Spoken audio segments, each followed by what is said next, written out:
Assalamualaikum warahmatullahi wabarakatuh. Apa kabar kawan-kawan semuanya dimanapun berada? Semoga sehat selalu, masih dalam lindungan Allah Subhanahu wa Ta'ala. Amin. Ya, jumpa lagi di sini bersama kami di channel Ngobor, masih bersama Mas Ayung yang sebagai narator kita nih, yang tak asing lagi. Ada cerita apa nih Mas Ayung? Baiklah, Pak. Terserah wis ya. Yang penting kita masih bisa. Yang penting happy ya Mas. Iya, yang penting sehat. Alhamdulillah masih bisa nemenin teman-teman di Ngobor. Aku tanya sama kawan-kawan dulu sebelum kita bungakan. Assalamualaikum warahmatullahi wabarakatuh. Bismillahirrahmanirrahim. Apa kabar kawan-kawan Ngobor semua? Semoga semua dalam keadaan baik, sehat, dan selalu bahagia tentunya kapanpun dan dimanapun saatnya. Kembali ada kami berdua di Ngobor, ngobrolin yang horor-horor. Seperti biasa, kita akan menyajikan cerita-cerita yang sangat seram ya, Bi. Mas, ingatnya, Mas Ogan. Ya kadang-kadang juga nggak serem sih. Yang penting bisa nemenin teman-teman. Terima kasih juga untuk yang sudah selalu mantengin Ngobor, udah like, komen, udah memberikan support tank. Kami sangat menghargai itu semua. Kita mulai ceritanya, Bang. Mau bersilakan. Apa sih itu yang mau cerita? Baiklah. Ini ada sebuah cerita ini di tahun yang lama. Sebelumnya juga cerita sama Mas Biru itu di tahun 90-an. Ini pun antara di tahun tersebut, masih di tahun tersebut. 90-an ya. Tahun-tahun 90-an. Jadi kalau sekarang begini ya, Bang. Pergeseran tahun banyak juga yang bergeser. Terutama kalau saya itu orang kampung, ya kan. Adat itu masih dipakai. Kadang-kadang orang bilang adat itu sulit dirubah kalau udah mengakar, bisa lebih kuat dari syariat itu sendiri. Tapi kalau lebih mengalahkan syariat ya. Iya, kadang seperti itu. Tapi kalau namanya adatnya itu adat yang baik, namanya adat terbentuk juga ya. Biasanya kan kenapa nggak ditabrak ya, karena itu banyak hal-hal yang nilai-nilai. Kayak orang Jawa, nilai-nilai orang Jawa itu dipakai keluhurannya dan ada maknanya semua gitu kan. Entah penyuguhan ubi rampe apa bahasanya apa ya? Ubi rampai ya. Atau mungkin acara-acara tertentu lah yang kadang untuk anak-anak sekarang itu klinik itu enggak banget lah untuk sekarang. Tapi sejatinya dulu ada pemaknanya semua. Kenapa tumpeng lancip, kenapa ada ininya, kenapa ada itunya semua. Ada artinya semua. Itu semacam ini ya Mas Ayung, kayak apa, doa yang tersirat gitu ya. Betul. Sama itu ya sama pengingat. Doa yang tersirat ada artinya semua. Ada artinya semua. Kenapa itu kalau misalnya ada bawang merah yang ditancap, terus ada juga ini cabai, kering cabai yang merah itu kan. Artinya apa gitu? Iya, itu ada artinya semua. Dohir batin, kepasrahan pada yang punya hidup. Yang ini yang nyimak pada nanya itu artinya apa semua ini? Masa Ayung sebutin satu-satu gimana? Nggak kelar nanti. Enggak, ini ya. Baiklah, tentu ada maknanya. Begitu juga ini tentang cerita. Cerita itu cerita dulu di tahun 90-an masih megang ada kebiasaan prosesi-prosesi entah pernikahan ataupun hitanan. Waktu ini tentang orang hitanan ya. Kalau sekarang kan pergeserannya lebih modernitas, katanya udah lebih modern, lebih dipermudah. Hitan juga sekarang udah ada yang pakai laser, ada yang menggunakan teknologi apa tadi? Hipnotis ya, itu lebih keren lagi. Nggak kerasa ya Bang ya. Tahu-tahu udah hilang, udah bagus. Kalau kata saya bukannya ngiri, dulu saya itu termasuk sunat manual. Ya sakitnya, ngerasain biusnya habis, luar biasa sakit begitu. Mungkin kesininya lebih menjaga. Itu burung harus dijagain karena dulu aja potongnya sakit. Iya kan? Kayak agak ada apa sih ya? Nggak kurang greget ya lu kalau anak sekarang seperti itu. Sekarang. Ini tentang orang sunatan, namanya yang sunat waktu itu Rudi. Rudi itu termasuk orang yang ngedrel, bahasa sini itu ngedrel itu memaksakan diri untuk sunat. Padahal di waktu tersebut, di tahun tersebut, di angkatannya Rudi, teman-temannya itu mereka sunat itu rata-rata kelas 4, kelas 5. Ya mungkin alasan orang tua, nalarnya udah nambah. Yang keduanya sholatnya wis pepek, udah bisa sholat, paling enggak berapa kali waktu itu udah genep sholatnya. Kalau si Rudi kan buru-buru sholat, kadang-kadang ikut sholat Jumat aja cuma lari-larian apa kayak gitu kan. Cuman terinfus sama kata-kata teman-temannya, katanya sunat nanti bagus ininya. Apa kalau nggak sunat nanti macam-macam lah, terus nggak sakit kalau macam. habis sunat biasanya itu kelihatan tinggi katanya. Iya, nanti kalau mau cepet tinggi, ya, sunat dulu kan tinggi karena udah sunat. Padahal ya karena ya satu ya mungkin itu, keduanya kan umurnya mereka kan lebih tua ya lebih tinggi. Apalagi Rudi ada keturunannya ya enggak, kayaknya lebih gini. Apa? Habis sunat kan sakit gitu kan, hanya kurus. Jadi kelihatan tinggi. Ya, bisa jadi seperti itu. Nah akhirnya Rudi meminta sama orang tuanya. Nah orang tuanya dalam hari ini kan Rudi dititipkan, bukan dititipkan sih. Jadi ibunya itu kerja di luar kota, terus dia itu diasuh sama mbah, sama mbak laki, sama mbak istri ya. Suami istri itu ngasuh Rudi sama kakak-kakaknya yang lain yang udah pada SMA. Terus orang tuanya Rudi itu udah pisahan, pisahan lama Bang, dari kecil udah pisahan lama. Jadi Rudi itu pokoknya galdina lah, setiap hari itu dia pengen ngerajuk, pengen sunat, pengen ikut sunat. Siapa itu Rudi? Ikut papa? Ikut mbah. Saya ikutnya ibu, tapi ibu juga kerja itu. Akhirnya dia karena memang selalu memaksa dan keinginannya udah kuat banget, dengan berat hati ya, karena memang semuanya kan harus dipersiapkan, modal juga banyak. Meskipun keluarga mbahnya itu udah lama nggak gelar hajat, itu kan nanti tamu banyak. Iya pasti. Harus nyewa tenda, nyewa macam-macam. Terus ada dukun sunatnya dulu. Dulu kan ada dukun sunatnya, ada perias untuk bikin janur yang ya kan, dirangkai-rangkai kiri kanan janurnya. Biasanya kalau teman-teman mungkin ya kawan-kawan yang orang lama sekarang mungkin masih ada yang make. Kalau orang habis disunatin, dihitanin, ini mau berangkat hitanan aja, biasanya udah ada meja khusus, ya kan Bang? Di meja itu ada ayam tokak, buah-buahan komplit, makanan yang super lezat lah. Itu ditaruh biasanya di tempat tidur yang sunat itu. Iya, di depannya tempat tidur, kalau nggak di sampingnya. Terus nanti ada pajangan kayak janur yang isinya buah-buah dirangkai, indah banget lah. Terus kalau yang orangnya agak mampu biasanya ada kue tar di situ. Ada kue tar. Dulu ngalaminnya gitu. Pernah aku juga komplit, insya Allah waktu dulu itu seperti itu, senang banget. Tapi gimana mau makan macam-macam, mungkin aja lagi sakit. Iya, sakit. Kan? Ini Rudi dulu seperti itu. Jadi karena memang keinginannya kuat, terus akhirnya kan dikabulkan permintaannya. Ibunya pulang jauh-jauh hari itu mau 2 minggu sebelum seminggu sebelum acara hitanan, ibunya udah pulang. Seneng kan, karena ibunya itu paling kalau lebaran aja pulangnya Bang. Ini kan ada ibu, udah dedek banget lah saya mau sunat. Terus dulu itu tahun segitu kan ya, hiburan itu masih pakai video ya, yang kotak gitu loh. Video ya Bang? Iya, video itu yang kasetnya gede itu. Iya, hiburannya pakai video, terus ada orkes gantung itu sompok namanya Toa. Itu mereknya Toa ya. Dan untuk orang dulu itu yang hajatan siapa, yang senang siapa. Biasanya kan anak-anak daerah sekitarnya itu merasa itu hajatan bersama. Jadi ngumpul di situ semua jajannya. Ada banyak orang Sinoman bantuin di belakang gitu, ibu-ibu setempat yang masak ini, bikin kue segala macam. Jadi asupan jajan itu nggak kurang untuk anak-anak di situ. Rudi makin bahagia, makin senang, dan ada bahagia lagi.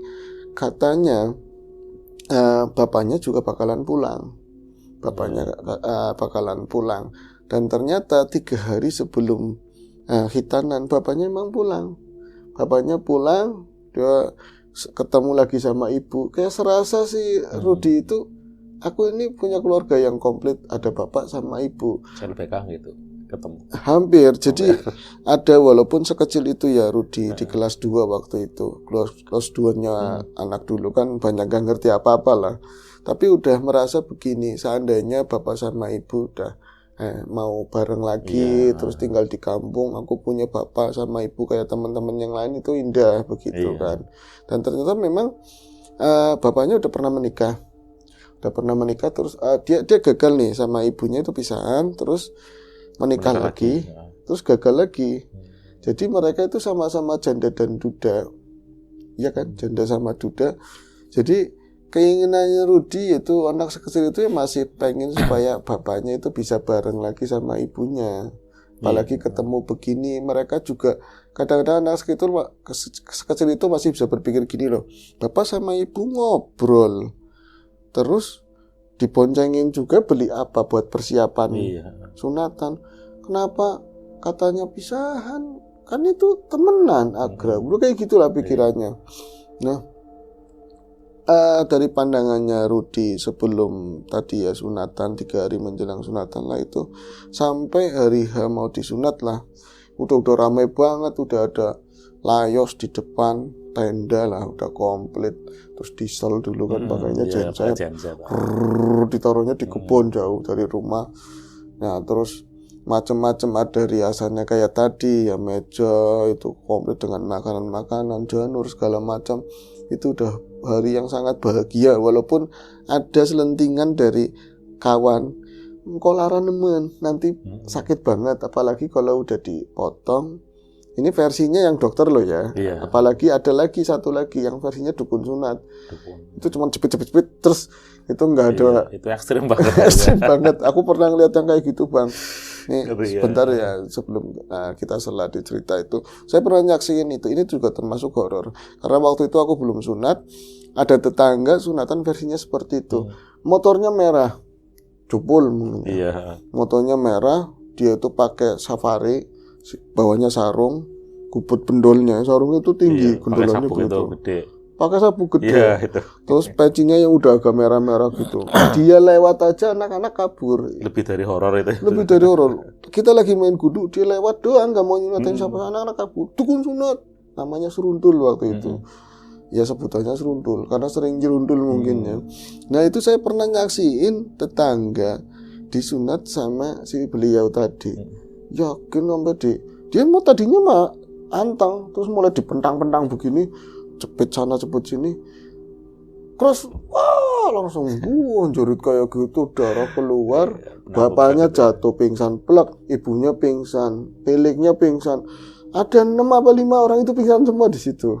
Melihat si anaknya kesakitan, ponakannya kesakitan, itu saya yang belum sunat kayak apa horornya bang. Dan itu rencananya bulan depan aku mau sunat. Mampus aku sunat kayak gitu. Wah, bocahnya udah kayak apa, mendelik-mendelik. Alhamdulillah sunatnya versinya dokter. Ternyata sakit juga setelah obatnya habis biasanya. Itu horor. Ini kembali lagi ke cerita ya. Akhirnya kan versinya versi dokter waktu itu, dan seneng banget.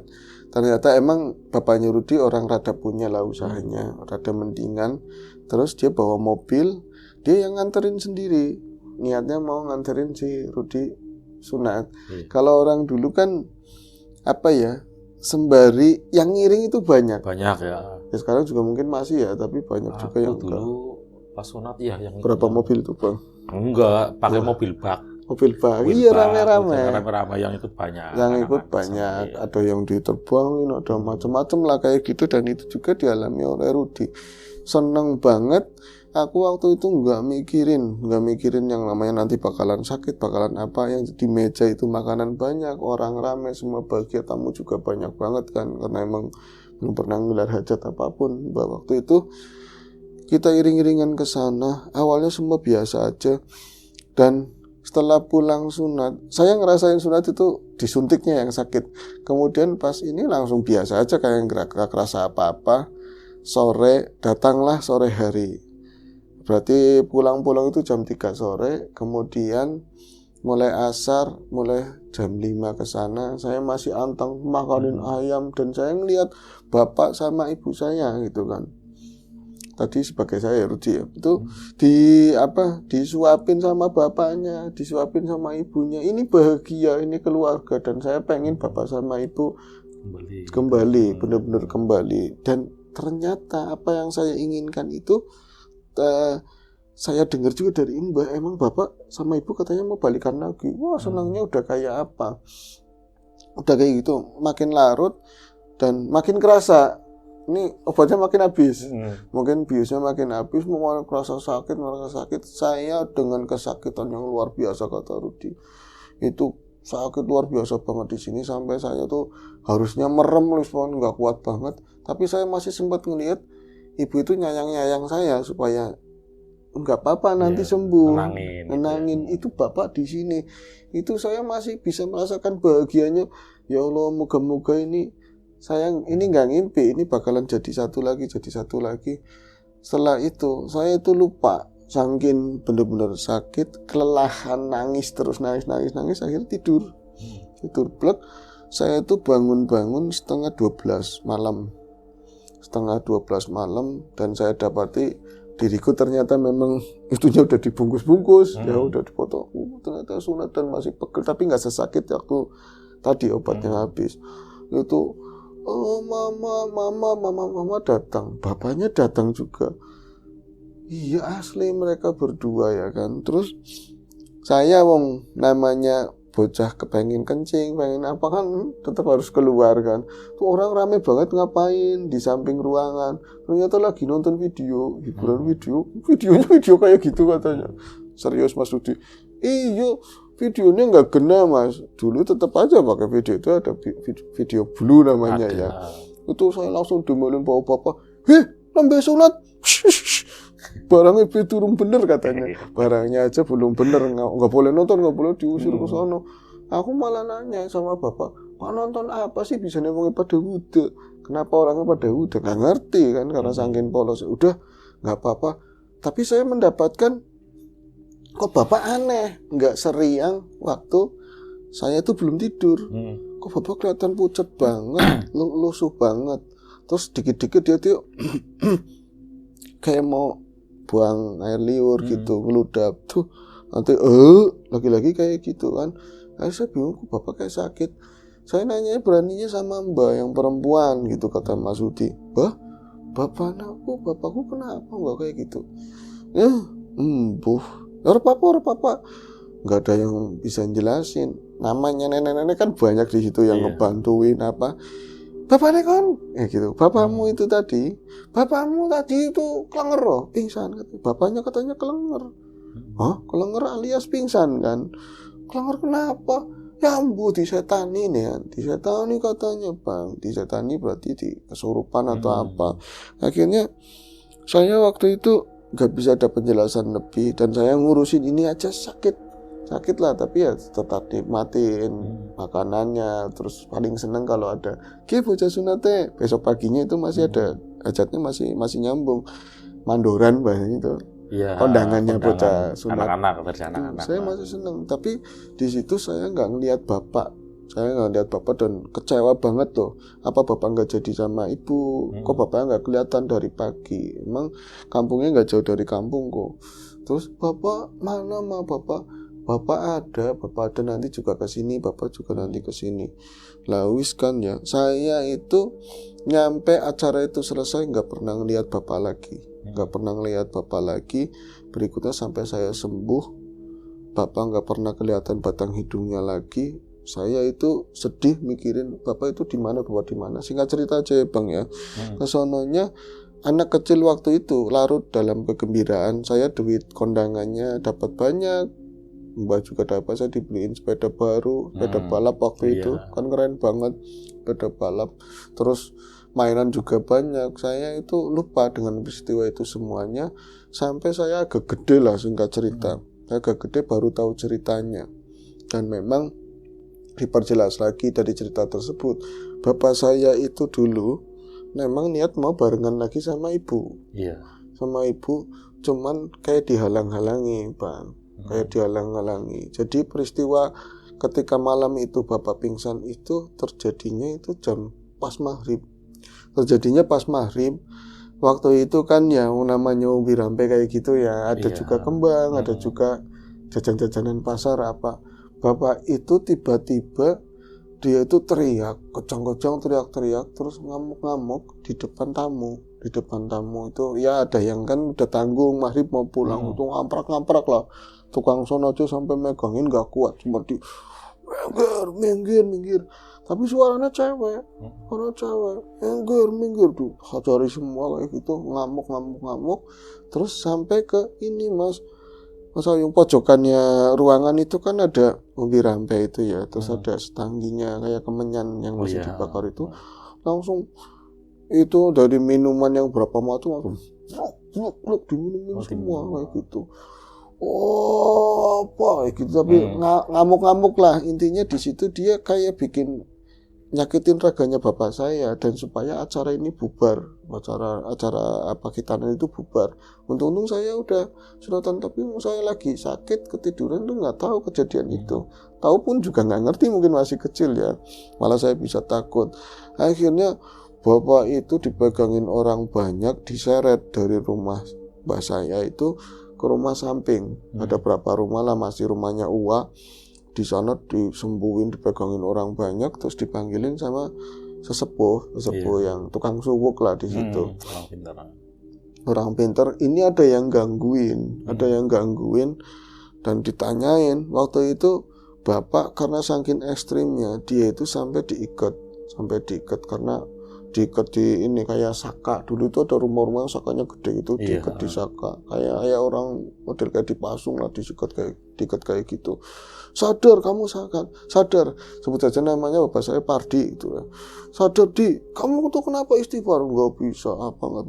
Akhirnya dijak ngomong, yang di dalamnya itu perempuan, dan dia ngomongnya nggak terima tentang apa. Ini versi dalamnya yang diajak ngomong ya, yang masuk ke dalam tubuhnya Pak Pardi itu. Kamu itu sebenarnya siapa? Nggak perlu tahu saya siapa, tapi cewek. Suara saya, nggak perlu tahu saya siapa. Yang pasti saya itu nggak terima. Ini harus bubar, acara ini harus selesai katanya. Dan ada yang nyelemong, ada yang emang sajennya kurang apa itu? Sajen apa gitu? Ya, sajennya kirain kurang atau apa gitu kan? Ternyata perkaranya bukan begitu. Wong kiye nuding sendiri, orang ini itu nggak boleh jadi satu lagi. Sama istrinya, sama mantan istrinya. Iya, sama Kamiro gitu. Namanya ibunya Kamiro. Sama Kamiro nggak boleh jadi satu lagi. Si Pardi nggak boleh jadi satu lagi. Kon si siapa? Kurang ajar gitu. Kamu itu siapa? Kurang ajar, berani ngomong kayak gitu. Orang perlu ngerti. Akhirnya dilabrak. Ya kayak itu kan, ngelabraknya kadang dibacain doa, dihajar pakai air gitu kan. Wah, panas, padahal air ya, panas, ampun. Keluar, nggak mau, pokoknya nggak mau, harus bubar, nggak boleh jadi satu lagi. Kamu itu siapa? Ternyata diselidik, saya pokoknya nggak mau. Ujung-ujungnya dia ngaku ini kirimannya istri yang diceraikan, istri keduanya. Jadi dia nggak pengen si Pardi itu balikan lagi, ada balik lagi sama dia kayak pokoknya gitu kan. Dari saya nggak boleh sama yang lain gitu. Sama yang lain, apalagi sama istri yang pertama.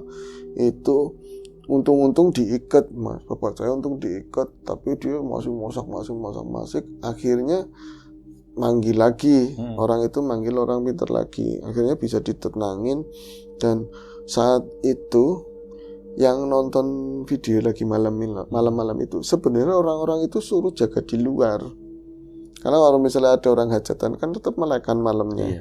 Walaupun tamu udah sepi, pada nongkrong di depan wedangan. Nanti kalau misalnya jam 12 tetap, kalau tengah malam ada dimasakin apa makan. Itu mereka itu mendingan, ya kacaunya begitu, mendingan milih nonton video yang menghiburannya itu lagi. Mereka itu karena takut di luar, karena saat itu suasananya mencekam banget.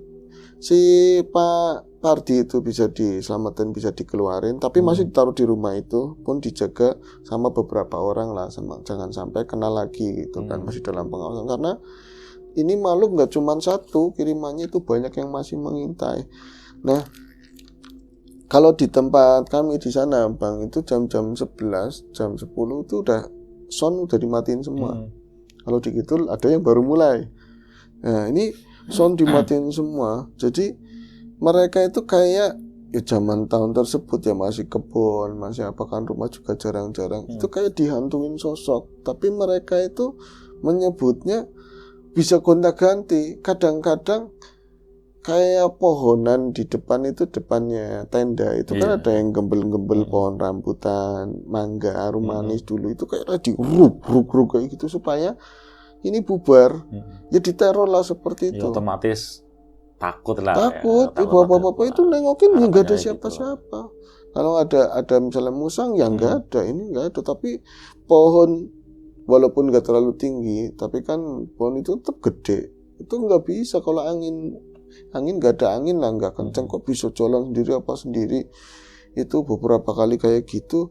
Terus mulai ada yang main remi kayak gitu kan ya. Tahu-tahu di bolongan yang pintu masuk itu selamat datang itu ada yang berdiri.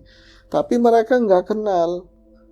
Itu jadi saling senggol gitu loh yang di luar. Kalau tukang sound kan kesempatan kayak gitu kadang-kadang dia buat tiduran lah kan, udah jagain sound ganti lagu dari pagi apa. Tapi bapak-bapak yang itu ada yang nyenggol, sebut aja Pak Kasmuri, itu nyenggol yang lain. Itu karena dia yang pertama kali ngadepnya ke arah pintu masuk. Jadi ada sosok perempuan, rambut tuh gengwal tinggi begini ya, melembung, rambutnya itu gede banget begitu, turun.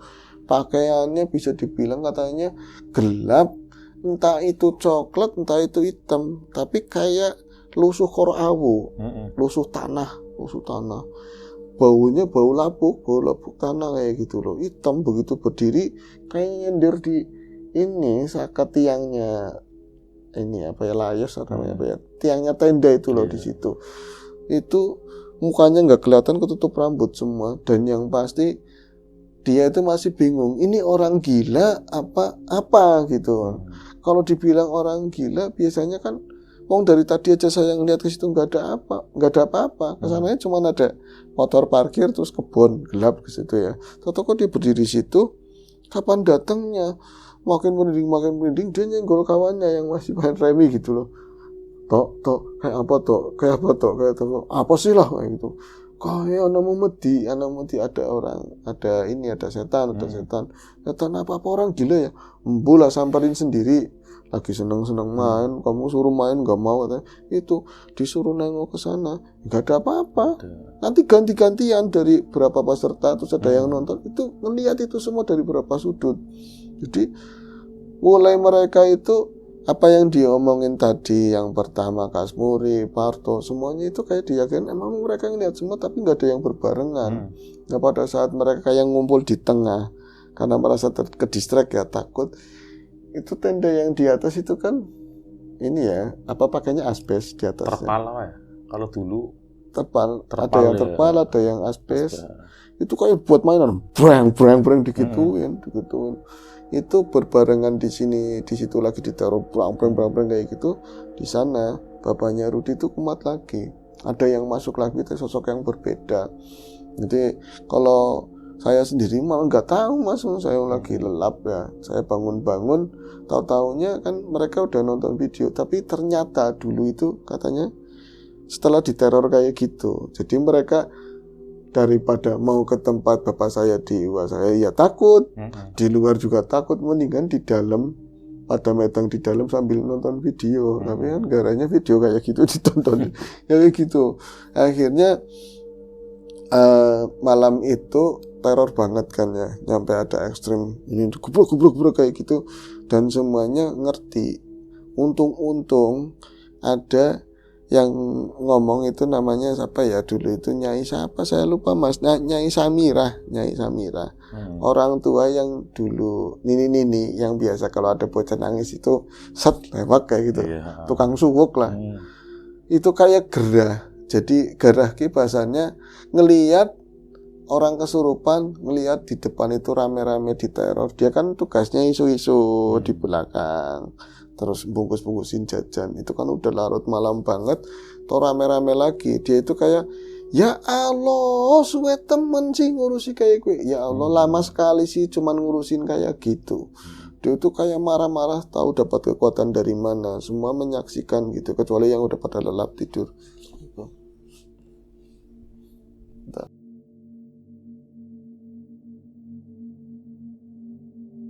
Kayak entah dapat kekuatan dari mana, semua menyaksikan kecuali yang udah pada lelap, termasuk saya, ponakan-ponakan sepupu, terus ibu juga tidur. itu dia itu ladak-ladak bahasanya itu jalan dari pawon dari belakang itu sambil cincing-cincing jarit kan bungkuk begitu. Ya Allah, kesuwen temen sih ngurusi kayak gitu. Lama banget. Orang pada gitu. jegot katanya bahasa Indonesia itu kelamaan ngurusin kayak gitu aja nggak becus, ngurusin gangguan kayak gini aja nggak becus. Jadi dia itu mau bertindak nggak enak karena si tuan rumah udah manggil yang lain, yang muda-muda lah, tak didoain diapain itu kelamaan. Makanya dia itu akhirnya sambil nginang, sing geni maring geni dari api kembali ke api, yang tanah kembali dari tanah, dari lemah lebu maring lemah kabeh. Itu baca ya ada bismillahnya katanya. Saya itu juga katanya dia tahu kotak itu dari berapa penjuru di doni kabeh pakai dubang. Pakai ini kinang. Jadi ada bapak-bapak di situ kesemprot juga. Dia pokoknya dari segala arah tuh itu sempat di atas berbuar kayak gitu pas dia itu ludah ke arah atas itu loh. Dur itu yang lucu sih ada. Jadi ke arah atas sananya meledak tapi jatuhin dia sendiri itu loh Bang. Itu langsung dia ladak-ladak. Bocah pinternya mangan tok katanya. Diomelin semua bapak-bapak yang pinternya medang-medang tok. Kayak gini aja nggak bisa. Makanya sinau, makanya belajar. Jangan cuma pinter cari duit doang. Dia itu dari situ langsung ke rumah saya, ke sana ke tempat bapak. Jadi sana itu dioncogi lah bahasanya itu ke sana, ya sambil cincing-cincing. Ya ini pakainya kan kutangnya ada sakunya. Ada orang hajatan juga nggak peduli emang pakainya seperti itu. Langsung ke sana katanya sama.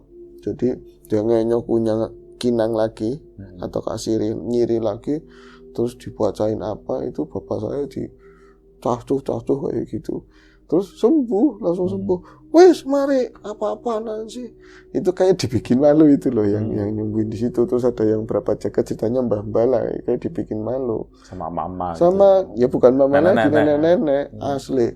Itu jadinya gitu Mas. Iya Mas, teman kan kecil saya nggak tahunya kemarian. Jadi kayak saya berterima kasih banget. Untung-untung saya agak gede ketika Nini Samira itu meninggal. Saya masih sempat ngaji Yasin. Itulah pada saat dia udah meninggal, prosesi penguburan saya dapat cerita dari mbak saya dulu peristiwa kamu sunatan tuh begitu. Oh, makanya ya kayak gitulah Bang. Maksudnya kita kadang-kadang tata cara dulu ini yang seperti itu dianggap kayaknya udah usang, kuna. Udah usang lah, udah enggak zaman, tapi nyatanya dia lebih berhasil Mungkin doanya dia, caranya tanpa ragu dan jalani hari-harinya dia lebih dekat sama yang punya hidup, lebih tulus juga. Iya, seperti itu. Itu aja sih Bang ceritanya. Itu ada sambungannya lagi enggak itu bapaknya? Enggak, Rudy sama ibunya itu bersatu enggak? Enggak, akhirnya enggak bersatu karena berapa hal. Terus katanya ini cuman temporal saat itu bisa diselesaikan, tapi kepanjangannya ke sana itu ya masih panjang lagi tentang urusan sama istri yang kemarin. Ada masalah yang lain lah kayak gitu. Jadi dipertimbangkan akhirnya ya wis jalanin sama-sama, yang penting masih ngerawatin bocah begitu walaupun dari jauh. Itu aja sih Bang. Ya kadang yang lebih tradisional itu lebih jitu ya Mas. Iya kadang seperti itu. Ya tanpa kita tahu sih, kadang kan enggak apa sih, kadang orang ini ada gambaran tersendiri. Ya. Orang kan lebih fanatik. Yang kayak gitu sirik, padahal kan belum tentu gitu kan, sesuatu yang kita lihat kan belum tentu seburuk itu ya Mas. Iya, kayak tambahan sedikit, orang kita sering ngelihat di acara-acara video shoot atau snack video atau yang lain, dia itu seolah-olah unboxing hantu. Satu, ini pendapat saya loh ya. Hantu itu ditangkap pakai kamera yang model apa bisa nangkap yang seperti itu? Setahu saya nggak mungkin. Dimasukin kantong kresek. Tapi dianya sendiri ketakutan. Astagfirullahaladzim, ketakutan menangkap hantu. Mereka cuma bisa dihadapi dengan ketenangan orang-orang yang berserah, yang yakin sama pangeran, yang sama yang Gusti Allah. Nggak bisa orang takut mau ngantongin. Aduh, ya nggak apa-apa sih kalau sekedar hiburan, tapi jangan sampai jadi pembodohan gitu aja. Iya, tambah duit mereka. Yes, kita aja yang nonton yang kita sentil sedikit Pak. Ya. Iyalah, nggak apa-apa lah. Ya, terima kasih Mas Ayung, ceritanya sangat menarik sekali ya. pelajaran buat kita juga ya, itu ada masukan tadi. Ya itu saja. Apa ya tadi? Mau ngomong apa ya? Iya, kita Ya, lagi. cerita untuk edisi ngobor kali ini. Sampai jumpa ngobor berikutnya, mungkin masih sama saya atau sama Mas Riam Biru. Ya itu saja dari kami. Terima kasih. Wassalamualaikum warahmatullahi wabarakatuh.